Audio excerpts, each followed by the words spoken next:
What's up, everyone? Trey, Lyle from Frontstretch.com, joined by Chase Folsom, also from Frontstretch.com, and from Raceface Digital, Jacob Seelman. Hello, everyone, and we have wrapped up the Cookout 400, where it is not just a William Byron win, it is a Hendrick 1, 2, 3. And I'm going to go to you first, Jacob. Yep. We had a dominance in that later half of the race by Hendrick Motorsports, in particular William Byron, but you get the late race restart. There's some vibes that this could be, a moment where maybe a Jimmy Johnson, Jeff Gordon wiping themselves out moment could have happened. It ultimately doesn't, and Hendrick still ends with the 1, 2, 3.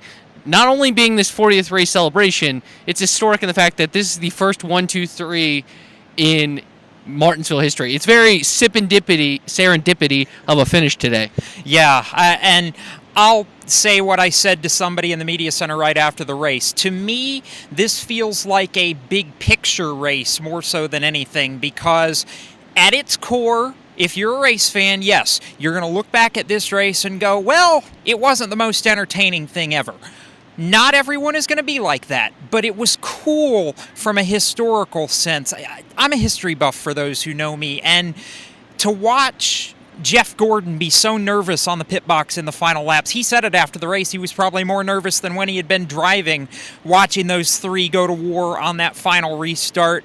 He mentioned 2012 as having flashbacks to where Boyer got into him and Jimmy Johnson, and Ryan Newman ends up coming through. The running joke after that one was, well, if you hadn't messed it up, Clint, you could have had another clock. But as it is, this was just cool all around. I think it was a show fitting of Hendrick Motorsports' dominance over the years.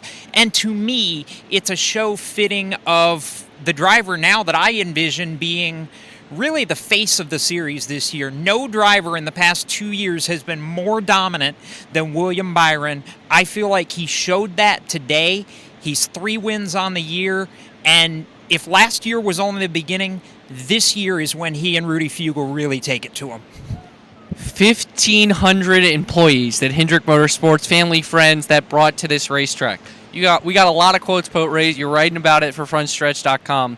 Just talk about kind of the environment, the celebration. You have William Byron celebrating on the backstretch. There was a lot of red on the backstretch today. I don't know if you can see it in our view, but there's a giant Hendrick Motorsports setup. It's deep in our background here. But Chase, ultimately, this was meant to be a celebration, and it just kind of doubled down with the William Byron win. Yeah, it was all weekend long. You walk through the tunnel over in turn 4, and from up top to bottom is every single one of the 28, soon to be 29 if they do it again. Hendrick Motorsports wins at Martinsville Speedway all the way back to Jeff Bodine's first win with the team here in 1984. The cars had the special paint schemes on them. All the employees and family members here. It's just fitting that those cars ended up 1, 2, 3 with the 24 car in victory lane. There's no better way to cap a celebration of a company than celebrating a win, and that is exactly what they'll be doing for the rest of the night today. And you ask yourself, how did Alex Bowman do? Oh, he finished in the top 10 and was up near the top 5 all day today. So he really had a really good day, even though it goes under the radar. Couple other stories. Denny Hamlin went with a Hail Mary late race pit call. 23-11 ends up with a dual top 10. So does Stuart Haas Racing. And Todd Gilliland as well had a great run. But ultimately, the story here at Martinsville is Hendrick Motorsports. And, of course, it is here at Martinsville. As always, it will be Hendrick Motorsports. We'll see if they can keep the momentum up as they head to Texas next weekend. We'll have coverage for you right here at Frontstretch.com. Hey, I was going to say, Trey, oh, by the way, we're going to Texas, and who won last year? William Byron. Yes, he did. Way to put that out. So for Jacob, for Chase, and myself, Trey Lyle, thank you so much for following our coverage all weekend long here at Frontstretch.com, as well as Raceface Digital.